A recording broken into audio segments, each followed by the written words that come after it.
as the book was described, as a warm blanket. I think, 3,000 years ago, 2,500 years ago, there would have been a lot of people that would not have seen the Book of Ruth, as a warm blanket. It would have been a bucket of cold water. Exactly. Like what do you mean? Yeah, absolutely. Hair-raising, progressive document of inclusion. Welcome to Cross Connections, Season 2, Cover to Cover, as we read along with you each week and discuss the Bible from Genesis to Revelation. Cover to Cover is hosted by Rick Morley, Elliot Van Hoy, and Natalie Hill. Join us as we discover how these stories connect us to God, to our inner selves, and to one another in a world that tries so hard to disconnect us. Welcome back, folks.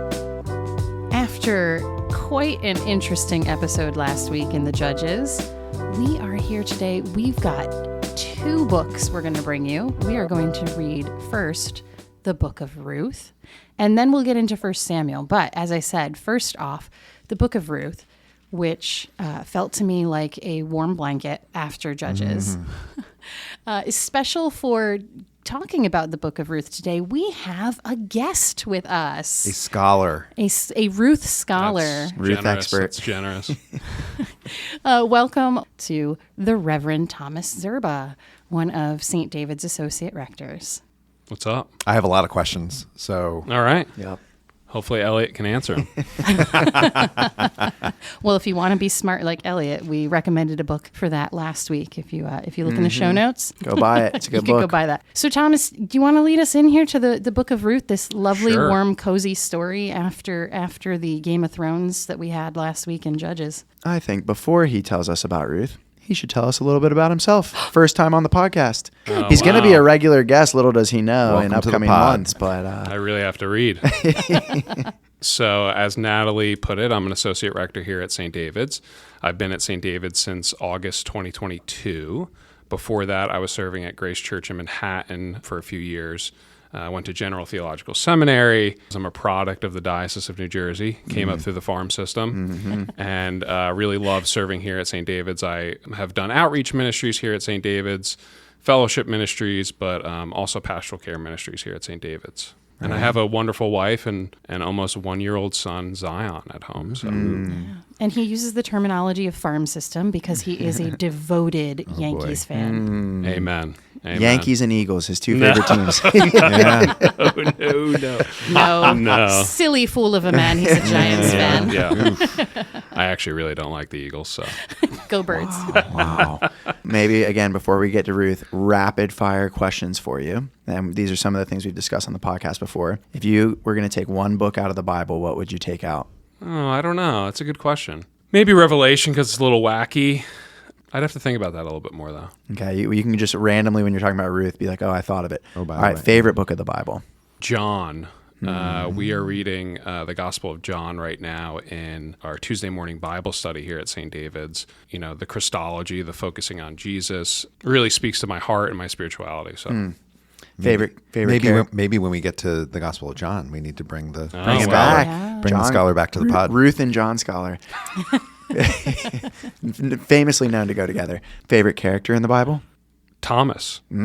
Shocker. Thomas is my favorite because I like to think that Thomas was out getting groceries or doing something very important when the resurrected Christ appeared to the disciples.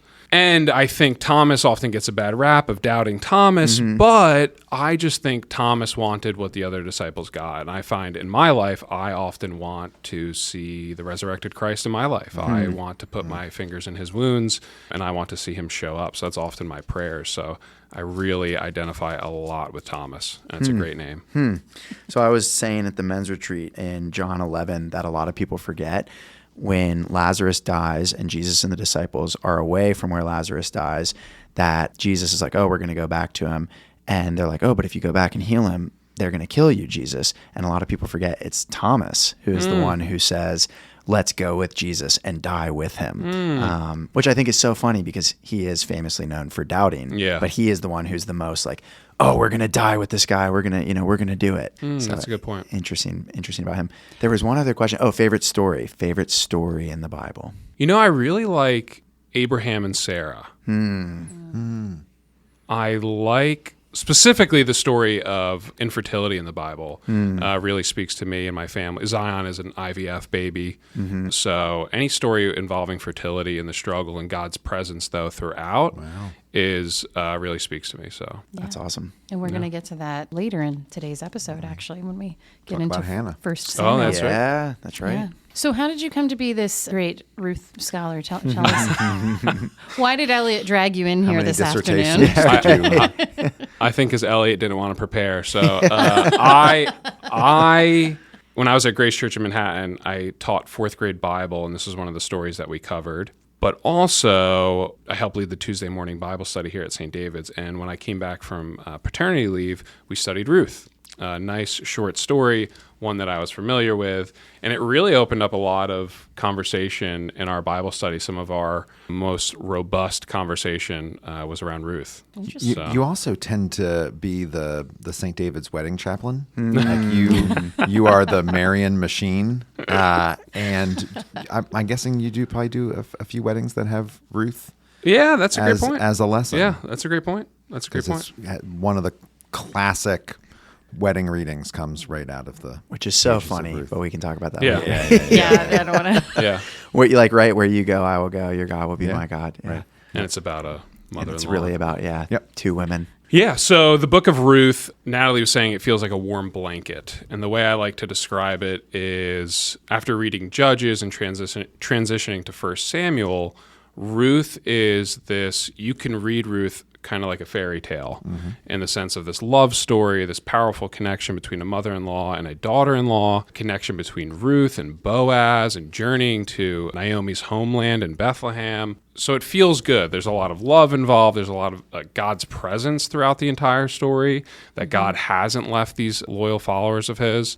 But there's also a lot of other dynamics involved with a foreigner coming to a new land, right? Intermarrying of Moab and Israel. Then you also have the dynamics between mother-in-law and daughter-in-law and son and father. And those dynamics as well really play out throughout this whole story. And then also the whole idea of loss, of struggle, of losing your spouse and grieving. And what does that look like? And then your two sons. And then your Yeah. two sons, right? Right. Naomi really went through it and was grieving and then moved. And we all know that don't make any big life decisions after you lost someone that you love. right. And here's Naomi going back home to Bethlehem. And what does that look like for her as well as Ruth? And how are they going to live a new life together is really interesting. I love that. The end of chapter 1, when Naomi changes her name to Mara, which means bitter, verse 21, in my version says, I went full, Yahweh has brought me back empty. I mean, that's heavy loss. The line right after that too. Why call me Naomi when the Lord has dealt harshly with me and the Almighty has brought calamity upon me? Thomas, you brought up the story of Abraham and Sarah. And to me, one of the things that's so emblematic of them that you see throughout the Hebrew scriptures is naming being this really big positive transition.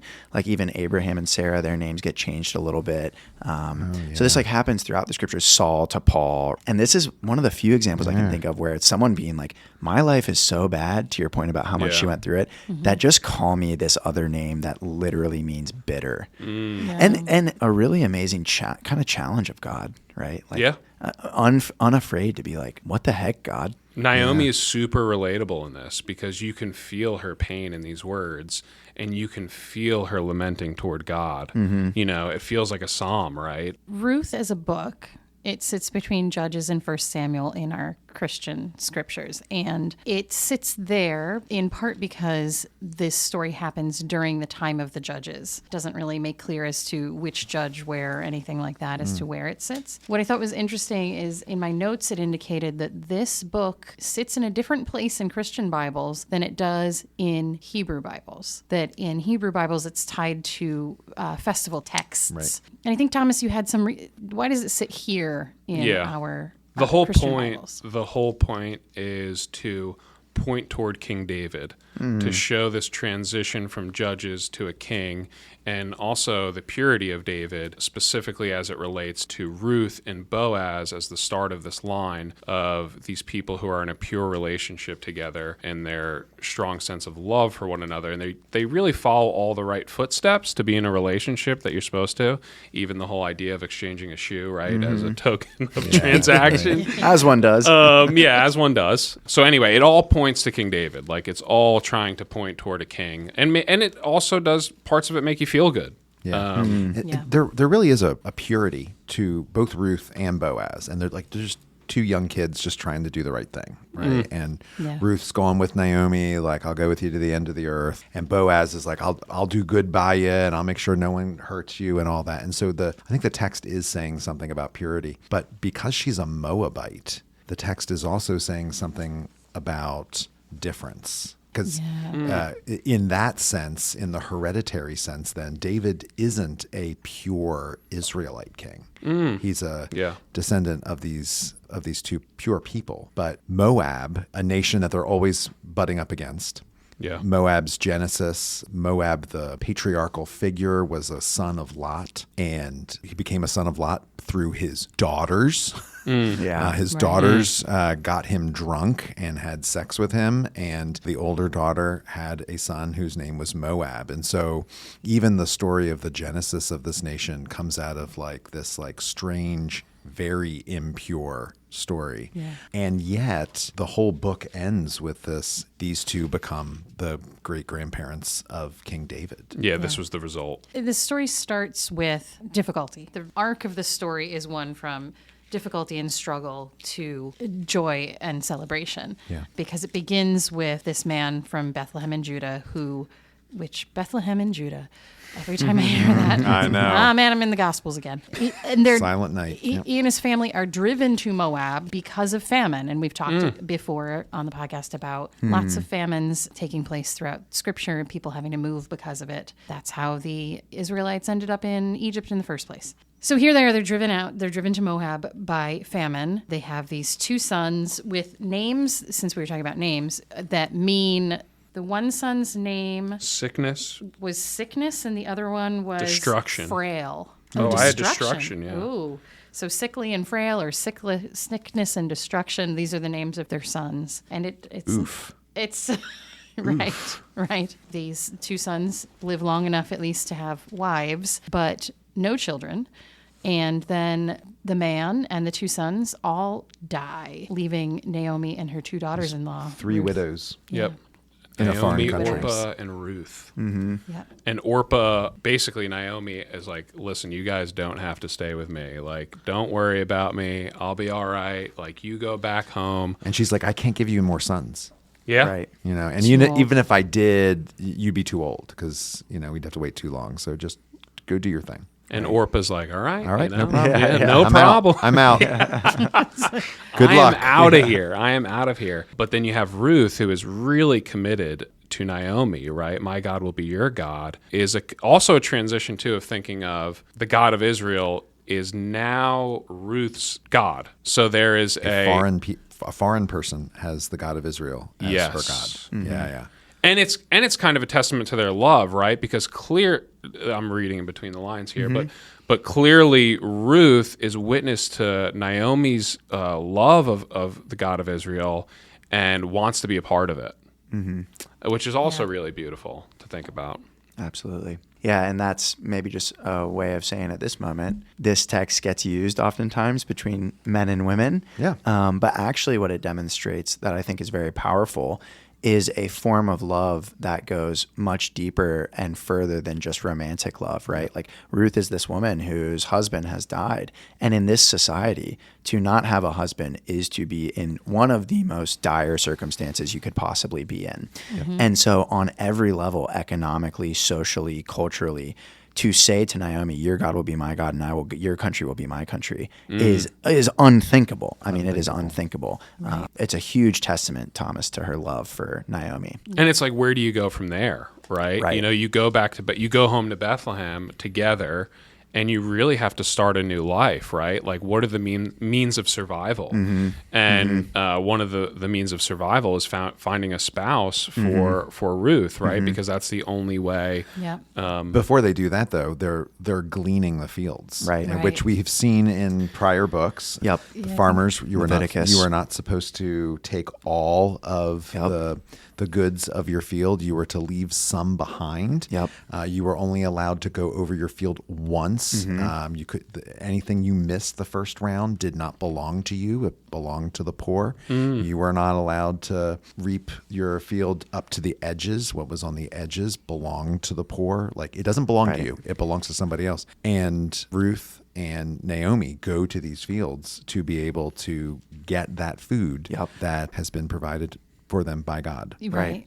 So in this story, we see practices that were outlined in the Levitical law affecting Ruth and Naomi. I think another really interesting thing about this book that makes it quite novel is that it is merging two Levitical laws in a way that like is not actually present in Leviticus, the law of levirate marriage and then the law of a kinsman redeemer.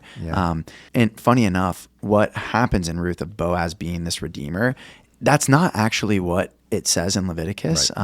It says with levirate marriage, right, that if a wife's husband dies, the brother may have to be the one to marry her. And then with kinsman redeemer, this has more to do with like property and other things. And like they give the money. And so it merges these two concepts from Leviticus and creates this story out of it, which is just quite interesting. Well, another thing I think is really novel about Ruth in particular is that the Levirate law is that you're supposed to leave the gleaning for the poor, the foreign, and the widow. And Ruth is all three. All three. Yeah, that's a great point. She's got the triumvirate of all three things Yeah. that she's representing when she goes to glean.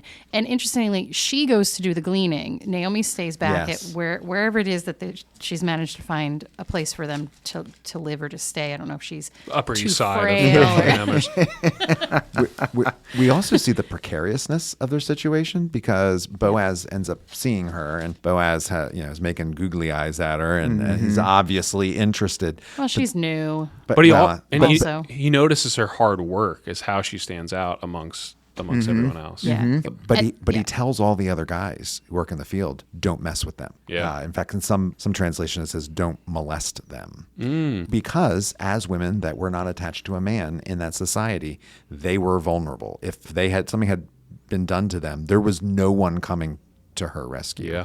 But Boaz is like, you guys aren't going to hurt them. So he tells his people not to do anything to her, tells her to only come to his fields where he knows who's going to be there. He knows the people working. He knows he has control over those folks, and so therefore she'll be safe. And to come and work with his women, the women who are working the fields. Yep. And I believe he does that before he even really knows who she is and that he's sort of related to her through Naomi, which is an example of his generosity. Yeah. And I thought, Boaz is this beautiful masculine example of care for and generosity towards. He's a stand-up guy. Yeah. So I wanted to return to this idea of Ruth as a Moabite and say that this is actually quite radical, especially given some of the things we've read already. So if you remember in Deuteronomy, you already referenced, Rick, right? Moab with the daughter of Lot, right? So there's this story about how Moab was formed. Very negative view, right? The point of this is the Moabites are not good people. And if you remember in Deuteronomy 23:3, this is what it says. No Ammonite or Moabite shall be admitted to the assembly of the Lord. Even to the 10th generation, none of their descendants shall be admitted to the assembly of the Lord. And it gives a reason. Because they did not meet you with food and water on the journey out of Egypt. Another place we've seen the Moabites is in Numbers. And so if you remember with Balaam and Balak is a king of Moab, And you remember that whole story? Right. Like, he's not a great guy. Yep. He gets killed. And then all of the sacrifices that he makes. There's all these things that he does. And then, of course, throughout Joshua and Judges, we see like the Israelites are meant to wipe out the Moabites along with the Ammonites and the Philistines and the Canaanites, etc. So long story short, not a great view of Moabites not presented well. Not presented No. well. Also, most scholars will say that the Book of Ruth was produced in the Second Temple period. So this is after 586 BC. The first temple's been destroyed. They come back later in the early 500s. They rebuild the temple, so Second Temple. And other books that come from this period are books like Ezra and Nehemiah, and they have a very negative view of the surrounding nations of Israel. Because as they're coming back to Israel, the point is like, listen, we need to reestablish our ethnic identity here. And so when you read Nehemiah 13, it's very similar to Deuteronomy. In fact, Nehemiah is probably drawing on Deuteronomy. And so in 13:1, on that day, they read from the book of Moses, so very important, in the hearing of people. They're reestablishing their national identity. And it was found written that no Ammonite or Moabite should ever enter the assembly of God. So literally referencing Deuteronomy 20:23. Yep. So all of this is a way of saying that for the book of Ruth, to say that Ruth is a Moabite, and not only a Moabite, but the grandmother of...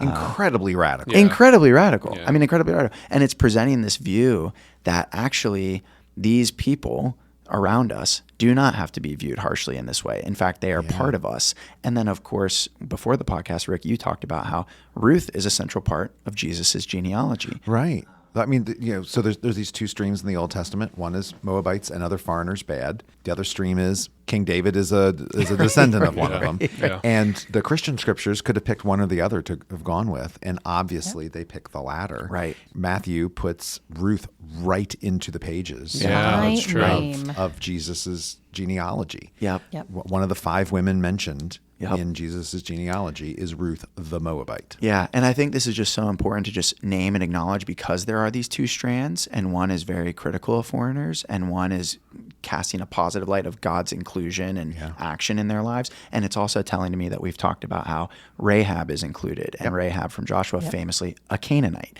right? Yeah. And so, yeah, I think what we see is this progression through some of these stories of God's inclusion of these people, God's love for these people.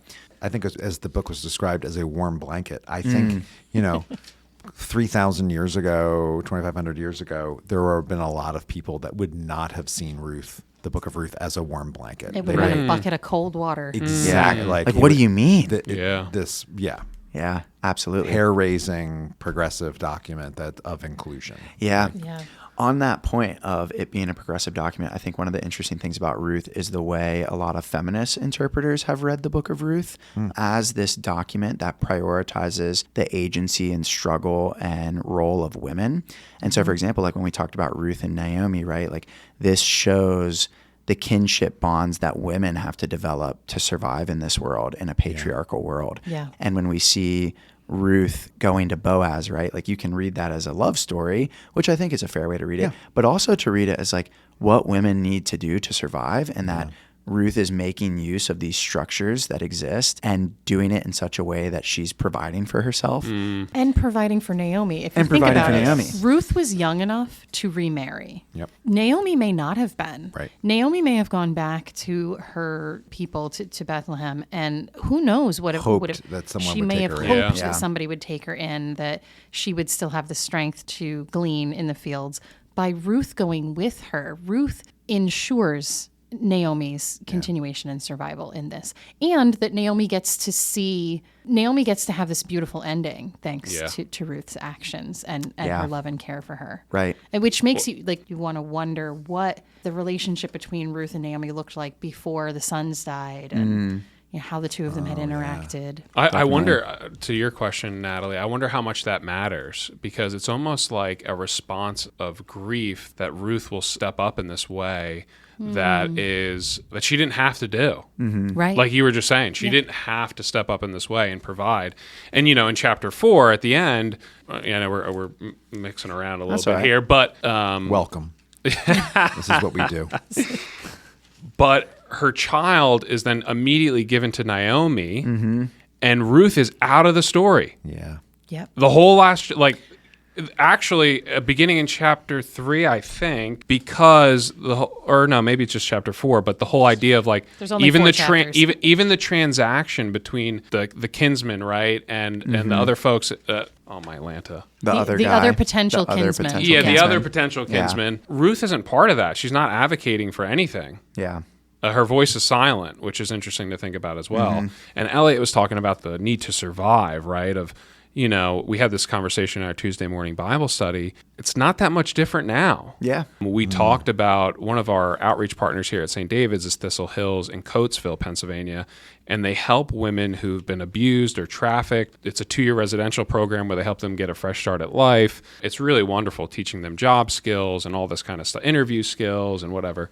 And you will hear a lot of these women talk about their testimonies about like it was a need to survive, right? Of doing these things. Right. So we're not too far removed from what we're talking about here today. Yeah. I think that's one of the things that is really amazing about this book and its inclusion in our scriptures is that, to your point, Thomas, it still sheds a light today on patriarchal structures in society. I do think it's interesting. You made this point, and I had forgotten this, and I don't know how to take this, but when Ruth bears a son, so you said in chapter 4, really Ruth does nothing. The only thing it says is Boaz took Ruth. So again, that's even passive. Boaz took Ruth. She became his wife. They conceived. She bore a son. This is verse 14.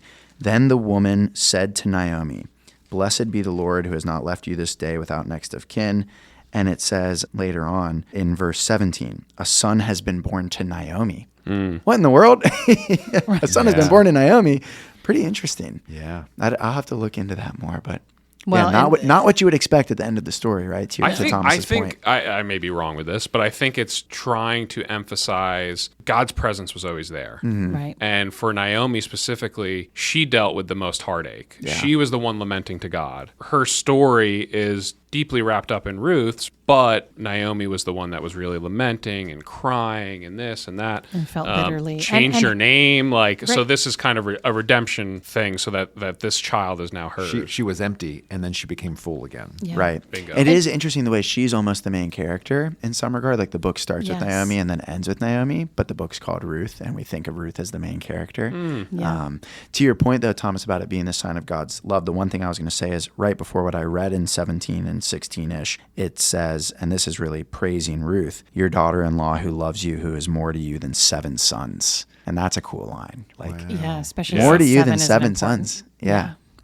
It goes to what Natalie was saying about she didn't have to do this. Right. Right? She had the option to go back home, and she decides to stay with Naomi. Right. And if anything, in the law, sons do have legal obligations to their parents. It's to the point that you can be stoned and killed if you do not honor your parents. But Ruth did not have any obligation to her in any legal or formal sense. It was purely an act of love. Yep. Yeah. Yeah, it's beautiful. What I do think is interesting is that when you read this story about with the Ruth and Boaz thing, and it seems transactional, and you want to you wonder like how much is it just to survive and how much is their love? It's hard to tell. One of the things they do mention is that there is time that passes. So this doesn't happen in a hurry that Ruth goes there and she gleans, and then the next day she's getting married to Boaz. Right. There, if you pay attention to the text and to the harvest information, she's been gleaning for a while. There's time for the potential of some kind of relationship to develop, for there to be some interest to notice his generosity and his kindness, for he to notice her love and care for Naomi and the kind of person she is and how she's hardworking and whatnot, before Naomi says, okay, go uncover his feet. Yeah. In your finest clothing and perfume and dress up and Take all a that shower. kind of stuff. Dress up real nice and go lay at his feet. Yes.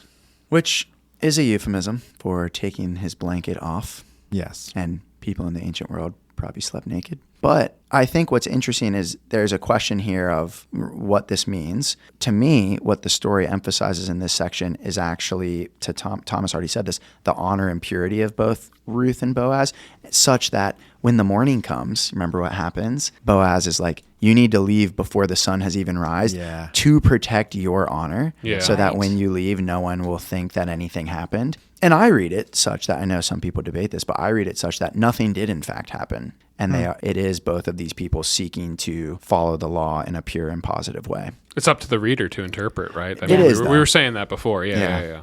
It is up to the reader. Some people read that uncovering of feet as like there was something sexual that took place. Rick had a professor that said something. My Old Testament professor from seminary was like, oh yeah, this is, readers in the ancient world would like be like, oh, we know what's going on there.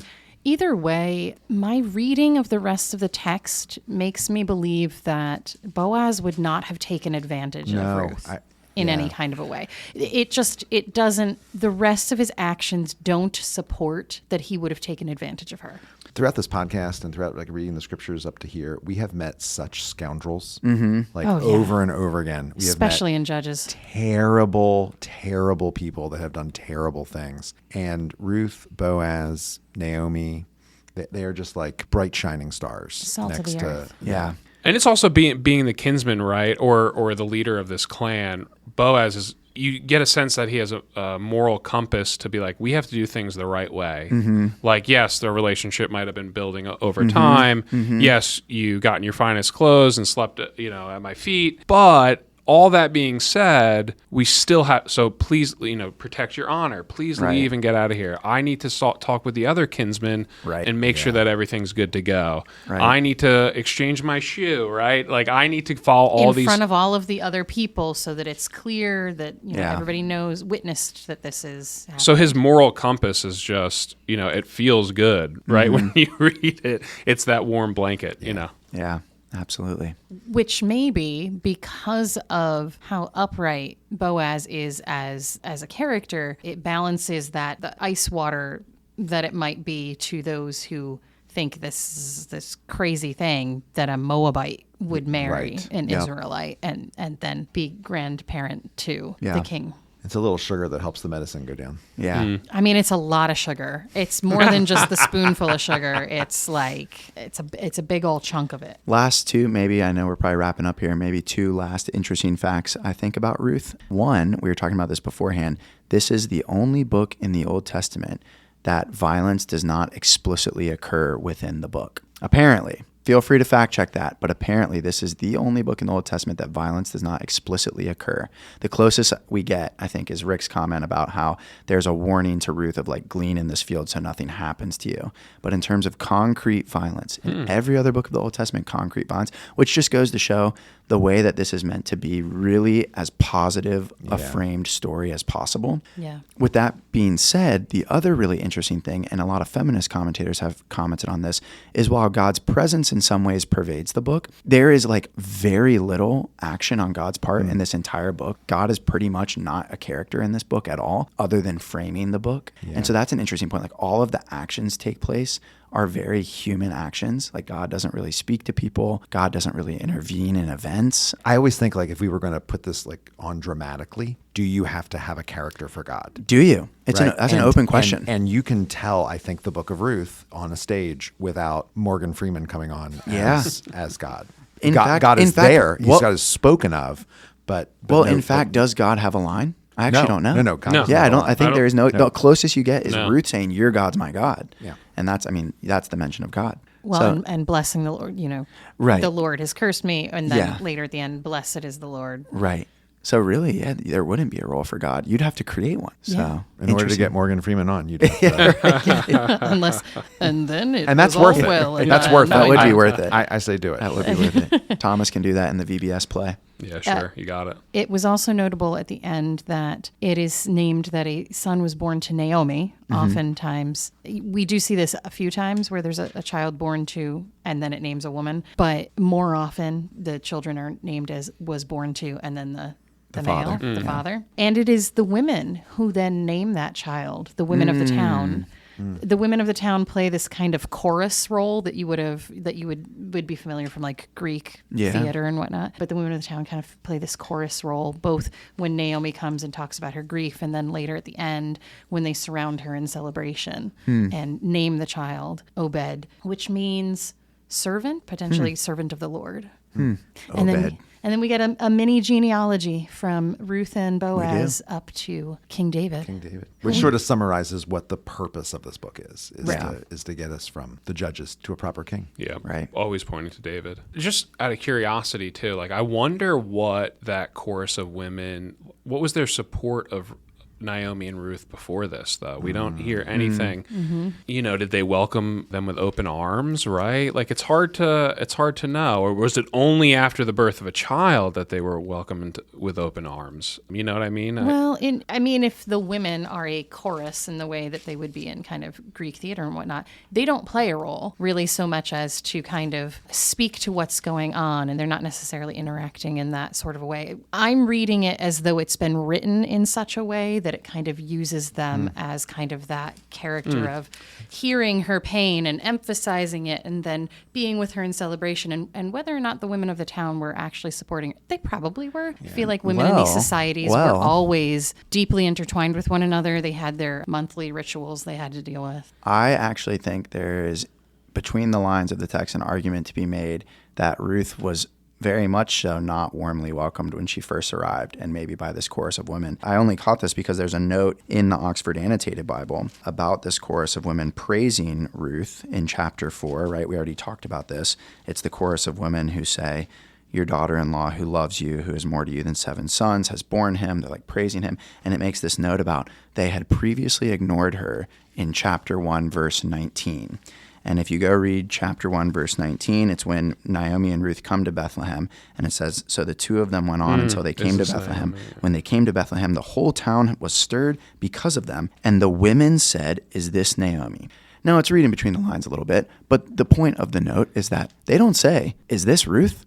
They don't care about Ruth. Who's this one? And in fact, they probably would not have, because she is a Moabite. And so here's this foreign woman who's coming into Israel. They don't care about her. They don't have to treat her the way they treat one of their own, right? Sure, there might be stuff in the Levitical law that says treat foreigners the right way, but we know that there is usually a large disjunction between what is written in the law and how normal everyday people act. Right? And is that why she changed her?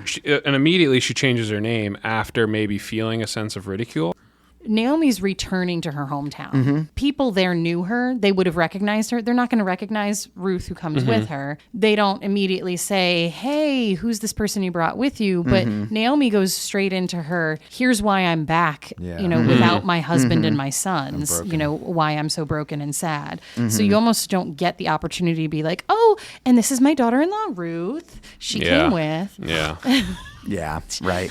She didn't have to. Certainly. But she did. You have to kind of read between the lines. Yeah. Did they actually welcome her or not? She is sent to glean with the women in Boaz's field. So did they get to know one another, or was there not really much of a relationship there? It's hard to... What do you think? Much context clues. What do you think Naomi's senior superlative was in the yearbook in Bethlehem?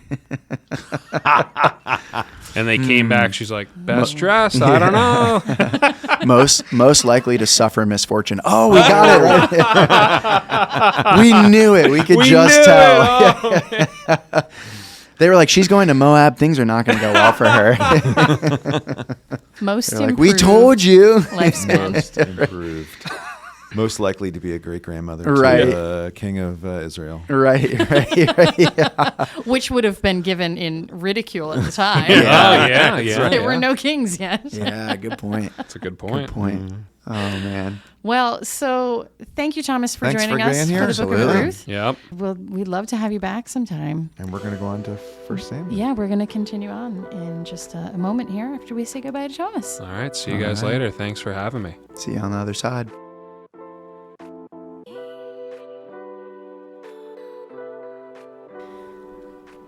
All right, so now we move on to 1 Samuel. I don't know about you all, but in my notes, it indicated that 1 Samuel and 2 Samuel used to be one book. Yeah. It was so long it would not fit on one scroll. It's that's a problem. And that's how we just get things like 1st and 2nd Samuel and 1st and 2nd Chronicles and 1st and 2nd. Yeah. It's just they decided, okay, this is a good spot to end the scroll, and therefore now we're going to start a new scroll, and there's no other reason that's exactly right. It's this little artifact from a long time ago when the size of books really mattered because it was on a scroll. Yeah. I see this a bunch in the chapter divisions. I feel like I'm seeing that more and more where the chapter divisions seem really arbitrary. Yeah. Yeah. You definitely see that with 1 Samuel where like a chapter will end and it's just still like even the sentence is the thought is moving from the end of one chapter into the next in a few of these chapters. Of course, chapters and verses come like centuries and centuries later. And I even forget the history now of the chapters and verses, but it was a Christian thing. Yeah, it is. Yeah, a lot Can't quote by chapter and verse if you don't have chapter and verse. That's exactly right. No, you can't. It becomes a problem. So this is yet another transition. We've moved from the time of the judges, and now we're shifting into a time of kings. Right. Taking one more step back, and we've really been in transition since we left Egypt. I mean, we have not gotten like a settled, like here we are and we're going to do this for a while yet, since we've been slaves in Egypt for hundreds of years. Lots of transition. And we're still battling people. Yeah. Still battling people. And so technically the start of 1 Samuel, it is the moment of the transition from judges, or we call them chiefs in our episode on judges, which is probably a more helpful way to think of it, from chiefs to king, from this diverse, almost even still semi-nomadic tribal arrangement to a much more unified monarchy that's going to develop with David. But even Samuel is still, you'll notice in this book, referred to as a judge. Yeah. And so is Eli. Eli is referred to as a judge as well. Yep. Sometimes that gets a bit eclipsed because they have these other roles. So really, at the start of this book, we are still in the role of judges. Something interesting about Samuel, though, that I think is a return after Joshua and Judges to some degree, we saw this with Deborah, is this role of prophet. Yeah. So maybe one thing to make note of, as we've mentioned a few times, the Hebrew Bible, the Bible that Jews use, has a different ordering of books than the Christian Old Testament. Pretty much all of the same books, just placed in different orders. So actually, 1 Samuel falls into what in the Hebrew Bible is the division referred to as the former prophets. In our Bible, it falls into this section that we call the historical books. But I think in that ordering in the Hebrew Bible, it's really emphasizing Samuel's role as a prophet. I don't think we've discussed this before because yes, Moses was a prophet and there are some other prophets, but we're going to get this more and more as we get into the monarchy and the role of prophets being coterminous with the monarchy. But I think it's worth saying that what a prophet is, because I think the misconception is a prophet, especially in our American culture, we think of a prophet as someone that predicts the future. Foretells the future. Yeah, like a foreteller. Even in our own culture, right? You can go visit a palm reader and get a prophecy. Right? So prophets in Israel, that is not primarily or principally what they do or what their role is. Not that they don't do it at all. That is something they sometimes do minimally.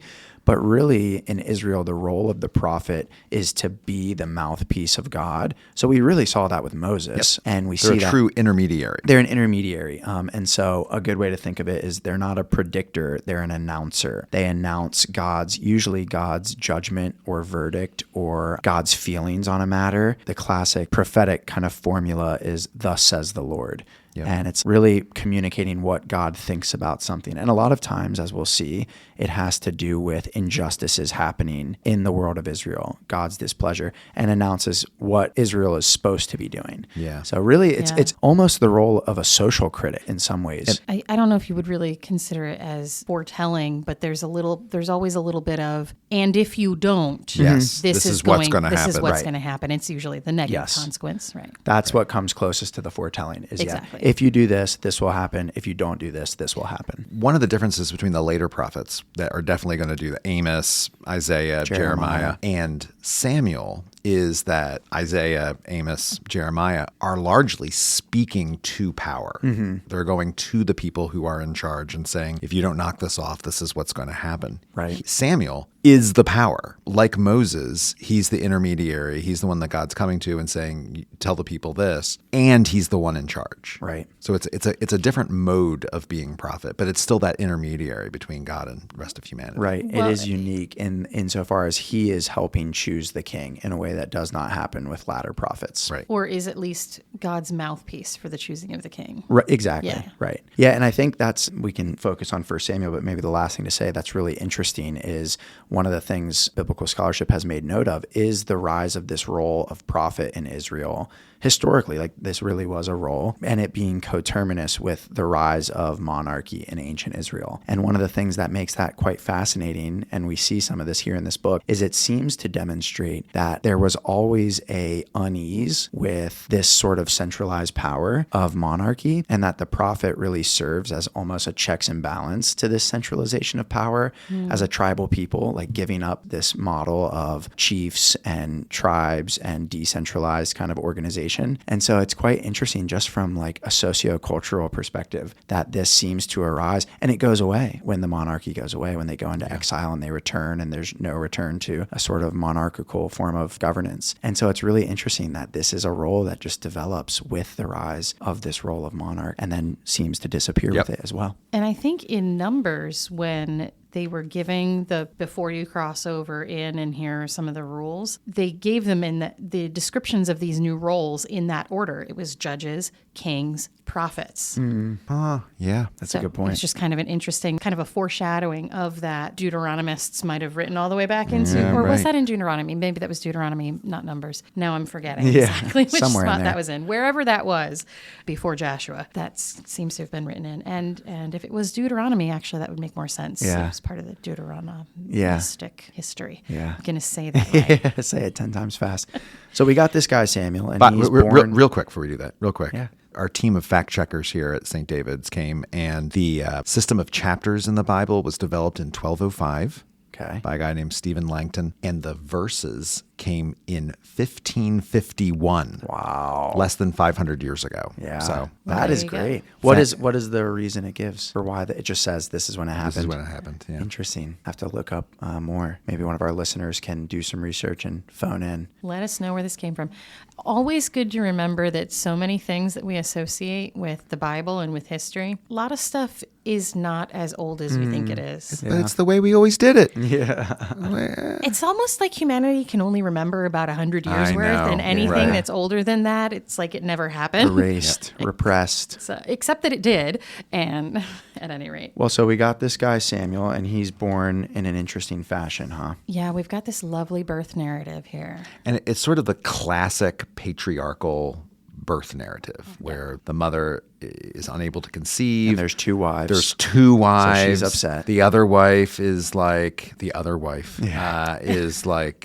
picking on her. And she's beloved, the one who's barren, Yeah, beloved. deeply beloved. And she goes off to the place where the Ark of the Covenant is because her husband goes up to worship there. Yep. And she's out there praying to beat the band. She is just laying it all out. And Eli thinks she's drunk. And that is how serious she's praying, is Some serious prayer. Eli thinks she's drunk when Yeah. she's doing it. And then I love this moment. I love it when she's like, no, I'm just here. I'm praying and blah, blah, blah.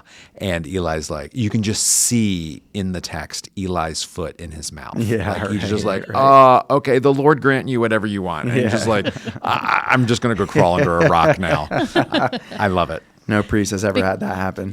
No. I mean, you can imagine that her pain was just written all over her face, and her sincerity sincerity. Yeah. And you got this so- crabby old priest. And I mean, he's got some reasons to be crabby. We'll What get are you, there. drunk in here?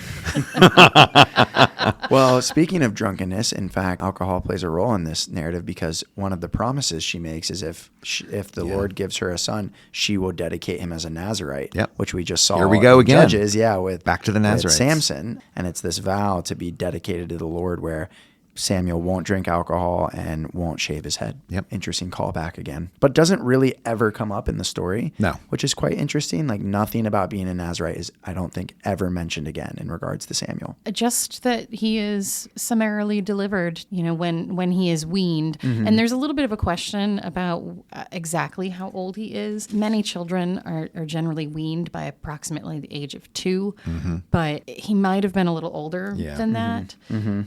At any rate, a young child of She just of some drops him age, off at the temple, and She like- drops him off at the temple in Shiloh with Eli and says, "Here you go. Here's your Nazirite." that's one way to do it. So there's, I suppose. yeah. And she sees him only then thereafter, once a year, when she and her husband make their annual pilgrimage up to- to Shiloh. Yeah. Before that, though, Before that, there's this though. wonderful song of Hannah. Oh, Famous the Song of Hannah. Yeah. which really, in some ways, prefigures Mary's Magnificat. Absolutely. Yeah. There's so many studies that have been done just putting these two songs separated by 1,000 years more and how they parallel each other. They call back one to another. I mean, it's pretty clear that Mary's Magnificat from the early chapters of Luke was absolutely modeled on Hannah's song. Yeah, one of the interesting just historical tidbits, and I didn't know this, often in the past in books we've read when we've encountered these poetic moments sandwiched in prose, it is often the case that these are very old ancient traditions. Right. And at least what I read is that this actually seems to be much later than the narrative itself, and then redacted back into the narrative. But some of the language in it is amazing. Like this it's really especially beautiful. makes me think of the Magnificat from 1 Samuel 2, 7 and 8. The Lord makes poor and makes rich. He brings low. He also exalts. He raises up the poor from the dust. He lifts the needy from the ash heap to make them sit with princes and inherit a seat of honor. Pretty good stuff. That is good Pretty stuff. good stuff. Yeah, it's really beautiful. And you can see it in the story. Like, she is as low as you get. Right. Woman, barren, no one's listening to her. She's not in charge of anything. Even when she prays, people are thinking that she's drunk. Right. Like, I mean, she is as outside as you can be an outsider. Right. And yet she's the one that's lifted up by God to bring forth Samuel into the world. And so, which is, it's just a reminder of the role women play in worship of God in these stories, from a place of exclusion, ostracization, and then to a place of central worship and composing these famous songs in our scriptures. famous and stirring. Yeah. There's also just a little sweet moment where it talks about how when they go up to visit once a year, she makes him these little robes to wear. Oh, It's just the Yeah. sweetest thing. Yeah. Also, speaking of her going and making robes and then this song and its connection to the Magnificat in Luke, there's another connection to Luke, which is, if you remember, there's this line in the beginning of Luke. If you also remember Jesus at the temple, much like Samuel, and there's this line about Jesus as a boy. This is the only gospel this happens in, where Luke says, Jesus grew in both stature and wisdom. And that comes right here from Samuel as well. 1 Samuel 2:26. Now the boy Samuel continued to grow both in stature and in favor with the Lord and with the people. whoa. Yeah. That is a So parallel. again, this I've never parallel. seen. Wow, that's great. This parallel between the two books that clearly Luke is using Samuel when he's composing Jesus' like early life narrative. Yeah. And seeing the parallel between Mary and Hannah. Yep. and- Yeah. Yep, absolutely. It's really fun to see the continued parallels between these Old Testament writings and the gospel writers. So I know we wanted to talk about Samuel's calling, and one thing I wanted to highlight, which we talked about in Judges, is the way that God's not much of a character in Judges. Yeah. And I really picked that up here in the beginning of chapter 3, when it explicitly says, this is the first verse of chapter 3, the word of the Lord was rare in those days. Visions were not widespread. Yeah. It's like, wait, that's exactly what we said It's about a different Judges. time than when God's walking around the wilderness with Moses and talking to Yeah. him like every 5 minutes. Yeah. But then there's this call of Samuel. Yep. And this is such a Samuel. very familiar story. Yeah. That whole calling out to Samuel, here I am, here I am, Yeah. here I am. And Eli being like, oh, God's talking to you? Right. You Yeah. think- you think Go back to yourself- sleep. You're dreaming. Go get out of yeah. here. Oh, maybe you should say something. Right, right. And it's really funny because, again, God speaking was not common in these days. So here's Eli, probably has never heard Yeah. the voice of the Of Lord course speaking not. to him. Right. Right. And suddenly he has to realize what's going on as much as Samuel has to realize what's going on. Right, right. And it seems like this beautiful moment, but what God has to tell Samuel, it turns out it's not this wonderful affirming, Samuel, you're this I have awesome called you guy that I've forth called and- you forth. Yeah. Right. No, What? it's your boss. It's your boss. Going down. He's in big trouble because of his sons. Yeah, harsh words for Eli for things his sons are doing, which again, this goes right back to what we said about what prophets do. Samuel is not getting this word of the Lord of like, hey, here's this like foretelling I have for you. It's, hey, here's this evil that is being committed. In fact, I think the problem is they're like taking bribes, and it's very much this issue of justice. And so Samuel is the one to convey the judgment of God on the injustice that is taking place. I also just wanted to say, since we've made fun connections to the New Testament, I don't put a lot of stock in like numbers and kind of numerological things, but it is this thrice calling. Yes. It reminds me of Peter 3 times denying Jesus. That there's these moments in Scripture where there's these 3 times that someone's like called out, or I thought that was interesting. Yeah, the number 3 comes up a lot. Yeah. That seems like to the be an number important 7 one. comes up a 7 lot. comes up. 40 comes up a lot. I mean, of course, the theological, spiritual question, more spiritual question is, when does God speak to us? And we don't recognize God's voice Right. in our midst. That's the question. Probably. I think that's pretty frequently. Pretty frequently, yeah. Samuel's call turns out to be a message of poor fortune upon Eli's line. Eli's line will end. And Eli's all excited. He's like, "What did God say to you?" And Eli's like, I don't know. Forget about that. I'm going to tell you. Right. And then Eli's like, no, you gotta tell me. And then he tells him, and it's like, oh. Well, and the interesting thing is actually I found Eli's response, because Eli's response is so just like, oh, it's all right. It is the Lord. Let him do what seems good to him. Yeah. Yeah. I also Wow. wonder. Eli is the good, faithful man. Yeah. Right. The Lord giveth, the Lord taketh away. No kidding. Okay. And I also wonder how much, as a parent, how much Eli has tried to rein in his sons. And because I believe in the previous chapter, he does say some stuff to them. Like, you're not supposed to be behaving this Yeah. way. You're not supposed to take from the sacrifices in the way that you are. And they don't listen. And, he's tried. And Yeah. But they're not going to last long. No, they No. sure don't. In fact, that moves us into the next section. Into the next when, story. Yeah, something One of my happens. favorite stories of the Old Testament. Some And little bird was telling me you even wrote a story about the story. I heard you wrote a novel. I wrote I wrote a novel. Get it on Amazon? No. I tried to shop it around and it just never went anywhere. Yeah. Here's what I'll say about this upcoming story. What translation you read is going to change how you imagine this, because we discovered that Rick's translation is different than ours. It is. That's true.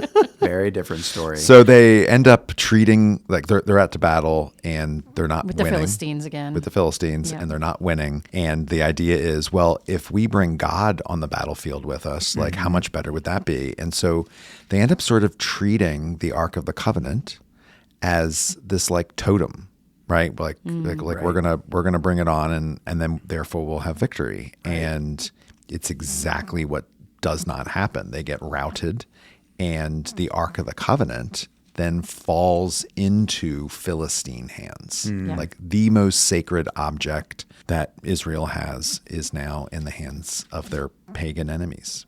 Eli, I think he's told his sons have died. Yes. And he's like, okay. And then he's told we've lost the Ark of the Covenant, and he falls over backwards and dies. And dies. Yep. At the word that the Ark of the Covenant is gone, not the death of his sons. Right. He knew that was coming. Right. But The loss of the Ark of the Covenant. It's like that the killed him. worst possible news.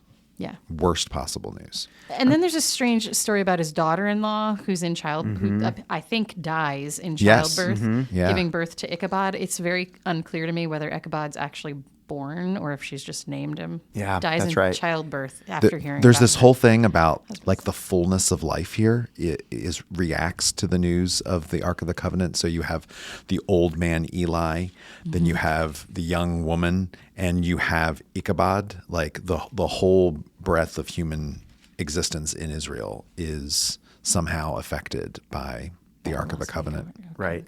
Yeah, the name Ichabod meaning the glory has departed from Israel because the ark of God had been captured and her father-in-law and husband had died. Yeah. I think one of the laughable moments, if you can say that, of Eli's death, much like the over description that happens in Judges, is it says when he falls and dies, this is for anyone that wants to go look, it's chapter 4, verse 18. It says, and his neck was broken and he died, for he was an old man and heavy. Yeah. So And he had judged Israel for 40 And years. he had judged Israel. it's actually a play on words because kavod means glory. Ik kavod, where is the glory? Ichabod. But kavod also means heavy. And throughout this story, there's a playfulness about whether it's the glory of God or the heaviness of God. And Interesting. yeah. And then you end up seeing the heaviness on the Philistines because the Ark of the Covenant gets taken back to Ashdod, which is basically modern day Gaza. And they sit it in the temple of their god, Dagon. And they sit it like on a lower step as if Israel's God is like a little bit further down than Dagon. And the next morning they come in, and the statue of Dagon, the idol, has fallen over on its face. On its face, and its nose has been like smudged, as if Dagon is fallen prostrate to the Ark of the Covenant. And then the next day they walk in, and not only cut off. Yeah, his arms and legs have been cut off. He's basically a stump in front of the Ark of the Covenant. And then the yes. This is where the translation matters. This is where we come to a fork in a road, because your translations say that the Philistines are struck with... They're struck with tumors. And I'm imagining like cancer or like boils of some sort. No, mine says hemorrhoids. They are struck with A hemorrhoids. classic Hebrew word. Tumor, hemorrhoid, could be either. So is it something like a cancer, or is it itchy bottoms? We're not really sure. Hard Either to way, say. uncomfortable. Terrible. Uncomfortable. Well, this is also quite funny, because when the ark is returned to Israel, the Philistines' own priests tell them to, hey, we gotta make it an up offering. to them. Make these gold offerings, like solid gold offerings of mice and either tumors or hemorrhoids. And so they send back these golden hemorrhoids. And I'm just trying to imagine, how in the world do you make a golden hemorrhoid for someone? How do you make a golden... Rick's like, I'll tell you when the episode's over.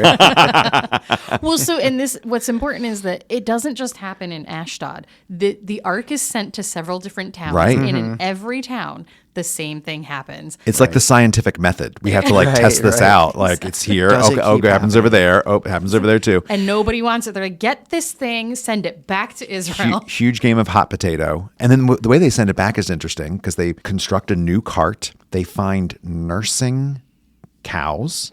These are cows that have just given birth. Normally, they would not want to leave. They would want to stay with their calves. And You need to nurse them. But they tie them up to the cart. They put the Ark of the Covenant on, and the cows just go. And they start rolling this thing back to Israel with the Ark and the golden hemorrhoids and the golden mice. And the golden mice, those were to represent the kings of these Philistine towns, I believe. Yeah. So they send it back. Things are hunky-dory in Israel. Samuel's getting old. Oh, wait. He appoints his sons, and they, much like Eli's sons, are no bueno. No bueno. Right? So chapter 8, again, I thought this line was great. This is chapter 8, verse 3. His sons did not follow in his ways, but turned aside after gain. They took bribes and perverted justice. Yeah. And so this is really the pivotal moment where Israel calls out for, hey, we want something different. Give us a king. And so chapter 8 is this huge discussion on how much Israel wants a king. And the reason they want a king isn't...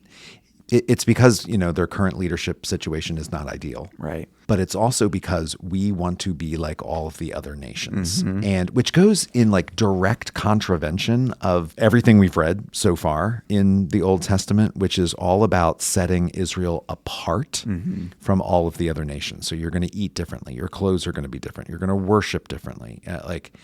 You're not going to mix with the other nations. Like, we're going to separate you all out. And Israel's like, no, we really don't want that. I want to be like everybody else. Right. I kind of go like right back in my head to like 5th grade where I just wanted to fit in. Yeah. Right. And I just want to wear the sneakers that everyone else is wearing and the shirt that everyone else is wearing. That's Israel. And God's like, this is not good. Like, it's not going to go well for you, is what God says. Right. But then if it's what you want, it's what you'll get. Right. Yeah, there's the way in which God says this is a rejection of me. Like, Samuel's upset that they're asking for a king. And the Lord said to Samuel, listen to the voice of the people in all that they say to you, for they have not rejected you, but they have rejected me from being king over them. Yeah. Verse 7. Yeah. Chapter 8. Chapter 8, verse 7. And then Samuel goes to the people and he's like, you're going to lose everything. Verses looks like 13 and following. Your daughters, the king will take. Your fields, your seed, your vineyards, your servants, your donkeys, your flock, this king is going to take all this from you. And then the people are like, yep, that's what we want. No problem. That's what we want. Yep. Yeah. Yep. Could you do it, please? Yep, Thank right you. now. Thank you. Sounds good. Yeah, which is really like Samuel saying, okay, you want to be like these other nations, then you're going to have what they have, taxation, conscription, right? Yep. Like Yep. you are going to serve this king, which, the problem Samuel... And you'll work in their fields. I You'll think work is in part their of it too, fields. yeah. The problem that Samuel presents is only the Lord is supposed to be the king of Israel. And that's like the theological dilemma that you see here in chapter 8. But they want it God is our anyway, ruler. which is, just an interesting comment. There are different traditions Yes. in the Hebrew Bible in terms of understanding positive, negative, or neutral role of a king. Yep. So really, we've already seen in our scriptures, there's actually a view of Israel having a king that's completely neutral. Like it's in Deuteronomy, it talks about Deuteronomy 17. Like, yeah, you're going to go to the promised land and then you're going to have a king. Gonna get king. And it's like, there's nothing really negative said about it. Awesome. So yeah, it's quite interesting. Just these varying strands of ending Right. up. There's this one ancient tradition that kings are great and we're going to get one eventually and all's going to be fine. Right. And this other tradition that kings are bad and Right. it takes you further away from God. And yet both of these traditions are just right next to each other. Right. Yeah, and speaking of traditions being right next to each other, as we move into this Samuel selecting or being part of God selecting this king, you'll notice in here as we go forward that the story seems to have kind of different pieces to it. Exactly how some of this happens, you get a couple different versions of it going forward. Yeah, so in 1 Samuel 9, there's this almost fabulistic story of how Saul becomes king. So we get introduced to Saul, right? In 8, the people want a king. We get introduced to Saul in 9, which is really funny because what it says about Saul in chapter 9 is he was like the most handsome guy in Israel. He's a hottie Benjaminite. That's what everyone said about Rick in high school. Oh, yeah. Yeah. And then, there's this almost bizarre story of like his father loses his donkeys. And there's this like guy who's a seer and you don't really know his name, but then it turns out it's Samuel. They meet up. He selects Saul as king. And then there's this whole scene of like anointing him and having this meal. And then you get to 10 later, a little later in 10. So this begins around 10:17, where it's almost like a completely different account. That doesn't even know about the first. That doesn't even know about the earlier first one, tradition. where Samuel summons like all of the tribes to Mizpah and basically says like, this is what the Lord has done and you want a king, so I'm going to give you one. And then they have lots and the lots select the tribe of Benjamin and then Saul. And so, yeah, it's like these two completely different accounts of how Saul became king, just right smack dab here in the midst of Samuel. Yeah, it's very interesting. One of the things I noticed is that Saul is a Benjaminite. And having just come out of I Judges know. and what happened with the Benjaminites, I was left wondering, and I have not come to my own conclusion here, but it made me wonder if God choosing a Benjaminite was supposed to help redeem Benjamin out of what happened out of Judges, or if because God was opposed to this naming of a king, and as we will find, this does not go well, was this a continuation of kind of punishing and not being so favorable on Benjamin? And I'm not really sure where I sit with that, but I thought it was really interesting and of note that that was the case with him. Yeah, regardless, it is an interesting just historical coincidence after what we read in Judges about this tribe of Benjamin and the fact that they're almost destroyed. It does come up in the fact that when Saul is chosen, he says, I come from the humblest tribe, right? Like the most unworthy tribe. Yeah. Which is interesting because that actually also, speaking of Judges, parallels Gideon's call in the book of Judges. Is like Gideon's this guy. It's like, I'm the least of the least. And that's exactly what Saul says as well. It also calls back to the great ancient song of the Queens, I'm just a poor boy from a poor family. Right. That's right. Right. Scaramouche. Sorry. Will you do the fandango?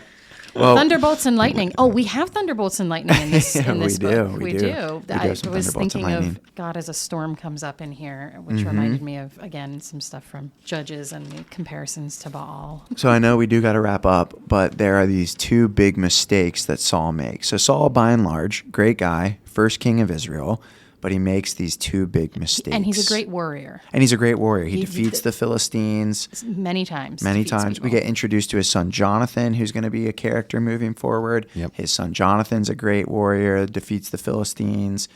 But unfortunately, there's these two mistakes that he makes. Well, the first big one is he offers a sacrifice to God, and he was not authorized to be making sacrifices. And we've talked about this before, episodes and episodes ago now. In Leviticus, it's really set up that the sacrificial system is highly regulated. Mm-hmm. There are only certain groups that are allowed to do it. Mm-hmm. And then we have Samuel here offering sacrifices. He's just like offering sacrifices left and right. And there's no problem. There's no like judgment on that. Well, and Samuel just, he's a little bit Moses-like in the fact that he seems to fit this role of priest and prophet, king, judge, chieftain, whatever, all at once. Right. Yeah, but so Saul's like, oh, I mean, if Samuel's doing it, I mean, I'm king. I guess I can start doing it too. And I want to do this good thing to make a sacrifice to honor God. Well, even the funny thing is if you pay close attention when this happens in chapter 13, verse 8. Yep. And it says,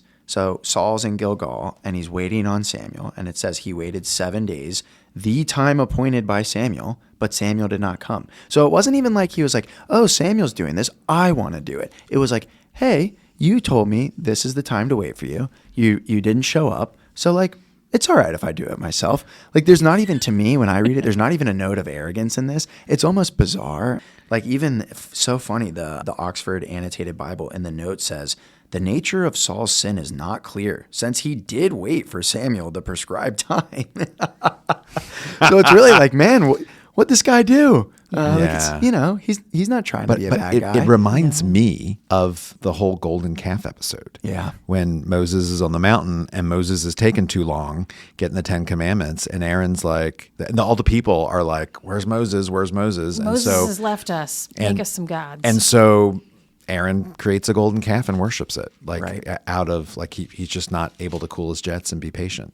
And I mean, I don't know that there's a callback here, but it seems to me like there is. It feels like that. Yeah. A little bit of that, yeah. So the other big mistake comes... just to finish up on that, what comes from that mistake is that at this point, Samuel then declares that God has rejected Saul and that God is going to find a different ruler. Right. To replace Saul. This does not come to pass quickly. No. But this is the first he mentions of it, and it is an allusion to the coming of David. And there's time for more things to go wrong. Yep. Right. Time for more things to go wrong. And they do. One thing I'll say about the David thing is we see here the first line, which David becomes very famous for, that God has appointed a man after God's own heart. Yeah. Which I think is just interesting to make note of, that becomes the language. Yeah. Because one thing I will say is throughout Samuel, there's a lot of language about the heart. So sorry not to sidetrack us, but before this event happens in 13, there is a line in chapter 12. So this is 12:24, and this is Samuel talking to the people of Israel. And he says, only fear the Lord and serve him faithfully with all your heart. Consider what great things he has done. But if you still do wickedly, you shall be swept away, both you and your king. And then what we see in the next chapter is apparently Saul doing something that is not worshiping the Lord with his whole heart. So God's going to choose someone that does follow him to his own heart. An interesting metaphor. Yeah. But there's time for more mistakes, and Saul makes a few more. Yeah, he's a little too merciful. He's a little too merciful. Horrible quality in a leader. Yeah. Who knew that this was what we were? We've been through some rough times with these different rulers here in the Hebrew texts. And so God comes and asks Saul, even though God's going to find somebody to replace Saul, still asking Saul to do his bidding, asks Saul to defeat the Amalekites and wants them utterly destroyed. Yep. No human nor animal left alive. Yep. To be exact, it's kill both man, woman, child, infant, ox, sheep, camel, and donkey. This is verse 3 of chapter 15. And as much as we might shrink back from that, like, ooh, that's a little much, so does Saul. Right. And Saul's like, yeah, maybe not everyone. Maybe. Right. Yeah. Right. Maybe. Well, so he leaves the King Agag. Agag, what a name. Leaves him alive, and the best of the people take the best of the sheep and the oxen and the donkeys, etc. So I think an interesting point just to make here as we wrap up is a little historical context for, we've talked quite a bit through Joshua and Judges and now here in 1 Samuel about this form of warfare that God is commanding of Israel, in which we talked about in a previous episode, the Hebrew word is actually to devote, and this gets translated as well as to utterly annihilate, to wipe out, to wipe clean, harem. And one of the things that's interesting to consider that we actually haven't talked to up to this point is to recognize, one, that warfare between peoples in the ancient Near East was extremely common. Yeah. 2, it was extremely violent and bloody. 3, it was extremely profitable. So when war took place, it's very different than war today, right? Like the goal of war is still profitable for most places. That's true, but it is done a little bit differently, right? Yes. I mean, we have things, whether it's followed or not, in international law that tries to regulate how war is done, right? Like you do not go and do it for the sake of accumulating property. But in the ancient Near East, like war was a for-profit enterprise. Absolutely. You are doing this to capture slaves, right? That's not really something done today. Men and women as sexual slaves, men as working labor force slaves. You're capturing property, oxen, sheep, etc., and you're Land. you're enriching yourself with it. And so this in no way to me mitigates the horror of what Israel is meant to do. But what is interesting to say contextually, historically, in what God commands them to do and why what Saul does here is viewed as sinful is actually not because, as much as we're joking that Saul is being merciful, Saul is seeking to enrich himself and the people of Israel. Yeah. And so part of when God commands them to do this form of war, that everything is annihilated, is it's almost God's way of saying, war will not be a for-profit enterprise for you. This is not something to like seek your own glory and enrich yourself. Again, doesn't really mitigate what's happening. right. Well, But yeah. it is a little bit just like, it is important to know historically and contextually that this is very different than the practices that were taking place in the ancient Near East. Yeah. You see that a little bit too in the way that God makes it repeatedly that it's the least of those or a small group of people, always, so that when there's victory, it is not those people, those individuals, that human leader who is glorified, but God. Right. That the whole point is God and God's glory and not what human greed or human power or any of those things. It's really telling you said that because one of the things, just before this episode, I was so disturbed by chapter 15. I was rereading about harem and whatnot. And there's a really great book. Maybe Natalie can link it. It talks about violence in the Old Testament. It's called This Strange and Sacred Scripture, Wrestling with the Old Testament and Its Oddities. It's by a guy named Matthew Richard Schlimm. Schlimm. And one of the things he talks about is that these conquests, whether in Joshua or here, are actually not described in vivid detail. So like even when Saul takes over the Amalekites, it doesn't describe the blood and gore. No. And to your point, Natalie, one of the things Schlimm says is the point of a lot of these conquests is God is the victor, not whoever the human commander was. Right. And so it doesn't glorify the human commander by being like, oh, they did this and and like explaining their exploits. And I thought that was interesting. Again, does not mitigate the We're going to get there though, because Right. the next big fellow who comes along, who we'll get to next week, gets a lot of praise for That's true. his taking things down, and he gets compared to the current guy we're talking about, and one guy was better than the other. Yeah.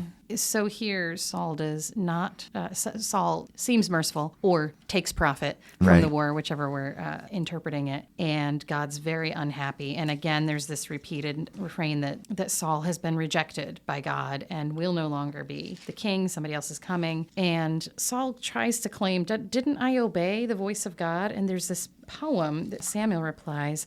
Has the Lord as great delight in burnt offerings and sacrifices as in obedience to the voice of the Lord? Mm-hmm. Surely to obey is better than sacrifice, and to heed than the fat of rams. Mm-hmm. So we talked about how over the course of the Hebrew scriptures, we move away from sacrifice to other forms of praising God and showing glory, and begin to see it here where we're talking about the sacrifice isn't the thing. Right. It's the obedience to God's ways that is the thing. The sacrifice is kind of representative right now that's what we're using, but God is looking for your obedience to God's voice, not to just these little ritual things that you think. It sort of goes back to the whole circumcision of the heart thing we talked Right. about several weeks ago. Like there's faithfulness, and then there's like a deeper faithfulness. Yeah. Right. And so one of the ways that Samuel tries to make up for Saul's failure is that Samuel takes care of Agag, King Agag, and kills him. And we do get a little bit of how violent that was. We do. Yeah. Samuel hewed Agag in pieces before the Lord. Verse 33 of chapter 15. Yeah.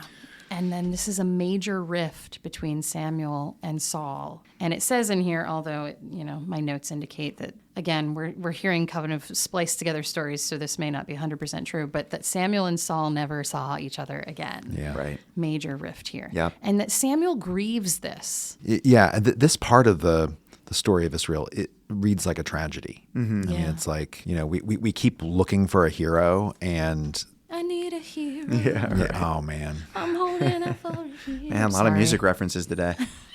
I think that should do it. That should do it. We need a hero, and he's coming in the next few chapters of Samuel.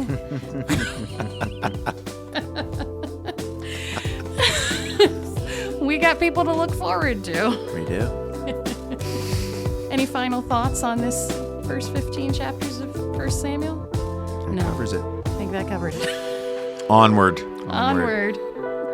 Through lots of Samuel. All right. We'll see you next week.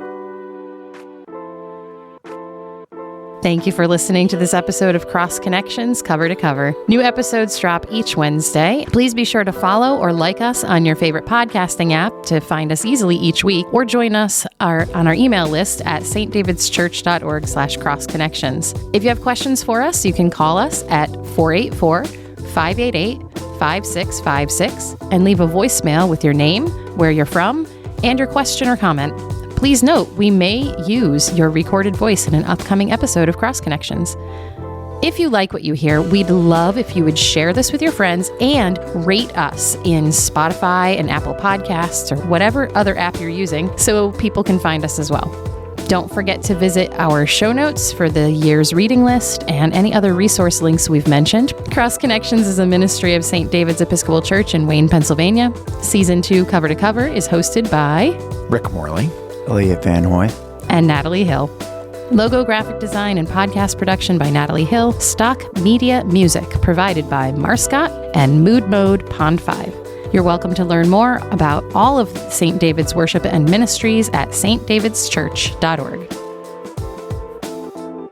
Oh, my Lanta.